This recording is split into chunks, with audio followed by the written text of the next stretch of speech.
नमस्ते और स्वागत है आज के इस नए एक्सप्लेनर में। क्या कभी ऐसा महसूस हुआ है कि कुछ लोग जीवन की बड़ी से बड़ी मुश्किलों को भी एकदम शांति और आत्मविश्वास के साथ हैंडल कर लेते हैं? मतलब ऐसा लगता है जैसे हर सिचुएशन पर उनका पूरा कंट्रोल है। सच तो ये है कि ये कोई किस्मत का खेल नहीं है। ये उन छोटी छोटी रोजमर्रा की आदतों का कमाल है जो धीरे धीरे एक पूरी नियति को आकार देती हैं। तो आज हम स्टीफन कोवे की बहुत ही मशहूर the 7 habits of highly effective people के उन पावरफुल सिद्धांतों को डिकोड करने जा रहे हैं जो हमारी और आपकी जिंदगी की दिशा को पूरी तरह से बदल सकते हैं। चलिए शुरू करते हैं। इस पूरी चर्चा का बेस है ये एक कमाल का कोट, उद्दीपन और प्रतिक्रिया के बीच एक खाली जगह होती है और उसी जगह में हमारी चुनने की शक्ति छिपी होती है। यहाँ सबसे अहम बात यह है कि सच्चा बदलाव ना कभी बाहर से नहीं आता, वो हमेशा अंदर से शुरू होता है।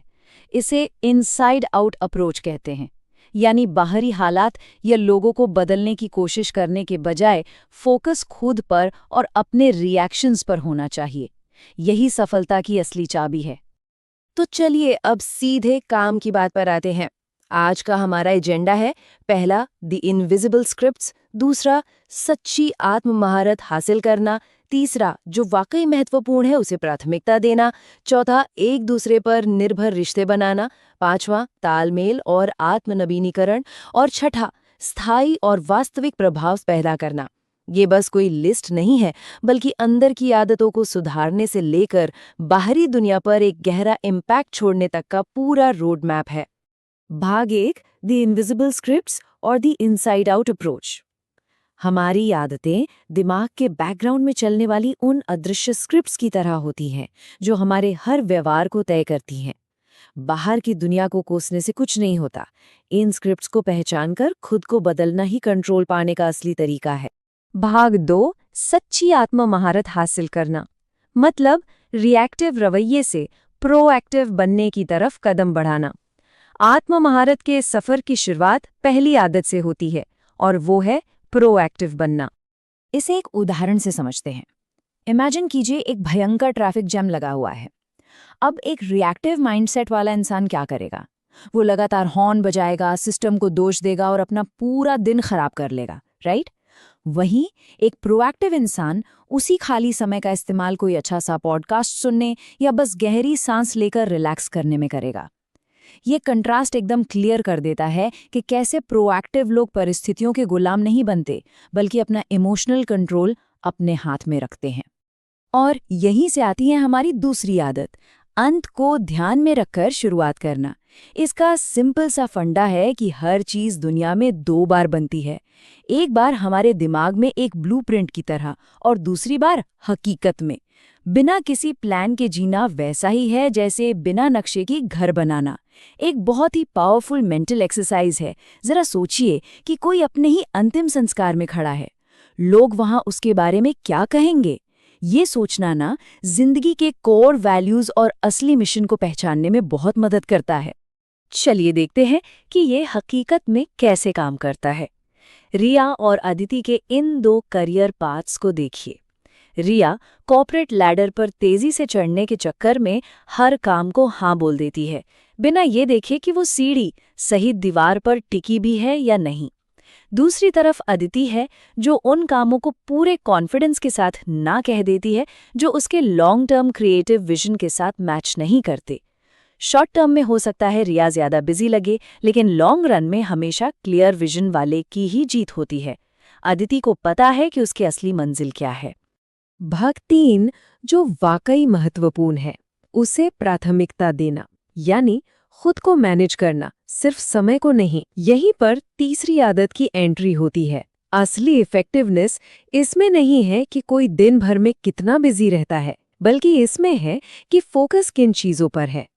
ये टाइम मैनेजमेंट मैट्रिक्स ना सफलता का एक बहुत बड़ा सीक्रेट है। अक्सर हम देखते हैं कि लोग अपना पूरा दिन क्वाड्रेंट 1 और 3 में बिता देते हैं, बस जो चीज़ें तुरंत सामने आईं उन्हें हैंडल करने में, आग बुझाने में। लेकिन असली और लॉन्ग टर्म सक्सेस हमेशा क्वाड्रेंट 2 से आती है, यहाँ वो काम होते हैं जो बहुत इम्पोर्टेंट तो हैं, लेकिन तुरंत ध्यान नहीं मांगते, जैसे रोज एक्सरसाइज करना, कोई नई स्किल सीखना या गहरे रिश्ते बनाना। अगर क्वाड्रेंट 2 को प्रायोरिटी दी जाए तो लाइफ में बैलेंस और सच्ची प्रोग्रेस दोनों मिलती हैं। अब यहाँ एक बहुत ही दिलचस्प सवाल उठता है, खुद पर महारत हासिल करने से दूसरों पर सच्चा प्रभाव कैसे पड़ता है? ये एक बहुत जरूरी ब्रिज है। अभी तक हमने जिन 3 आदतों की बात की वे प्राइवेट विक्ट्री यानी आंतरिक जीत थी, लेकिन इंसान अकेले तो रहता नहीं है। तो चलिए देखते हैं कि कैसे ये इंटरनल मजबूती बाहरी दुनिया में यानी पब्लिक विक्ट्री में बदलती है। भाग 4, एक दूसरे पर निर्भर रिश्ते बनाना, प्रतिस्पर्धा से सहयोग तक। अब हम बाहरी दुनिया पर फोकस करते हैं और चौथी आदत पर आते हैं, विन विन की सोच रखना।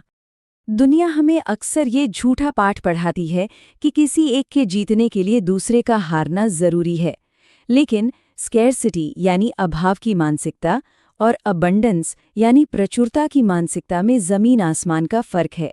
अबंडेंस माइंडसेट ये मानता है कि इस दुनिया में हर किसी के लिए भरपूर सफलता मौजूद है।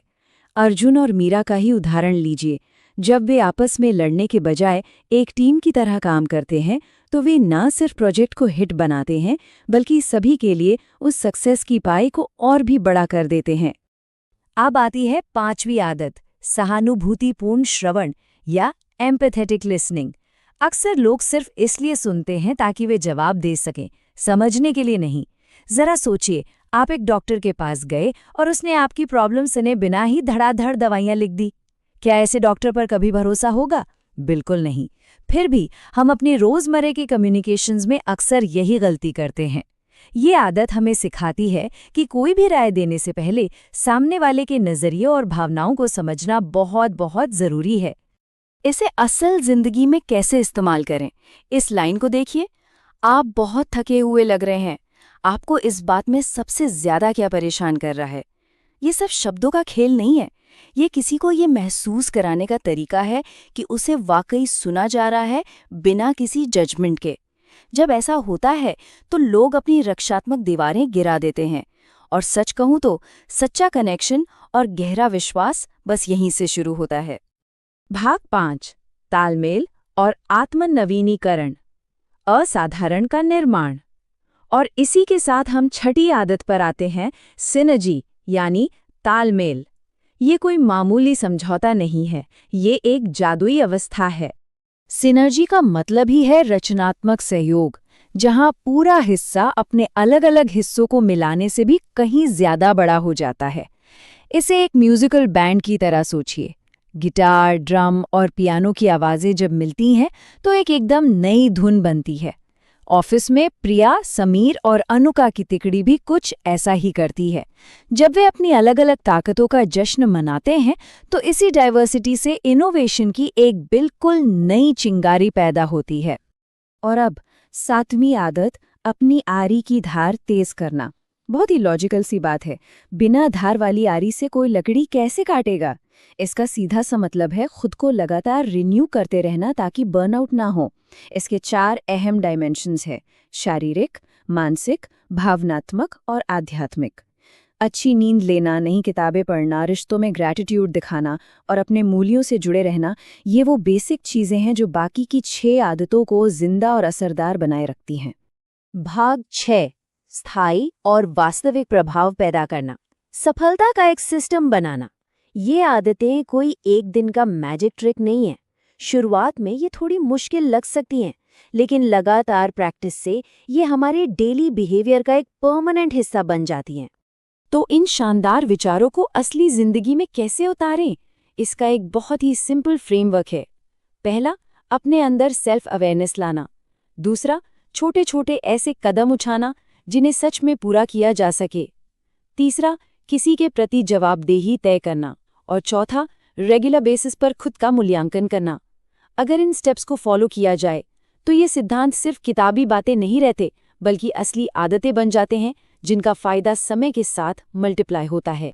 यहाँ एक बहुत ही गहरी बात सामने आती है, सच्चा प्रभाव सिद्धांतों पर टिका होता है, हेर फेर या मैनिपुलेशन पर नहीं। टीम लीडर राहुल का उदाहरण इसे एकदम क्लियर कर देता है। राहुल को अपनी टीम से सम्मान मांगना नहीं पड़ता। उसका प्रभाव उसके मजबूत कैरेक्टर, उसकी ईमानदारी और अपनी टीम को समझने की काबिलियत से अपने आप पैदा होता है। मैनिपुलेशन शायद कुछ दिन काम आ जाए, लेकिन सच्ची लॉयल्टी हमेशा असूलों से ही बनती है।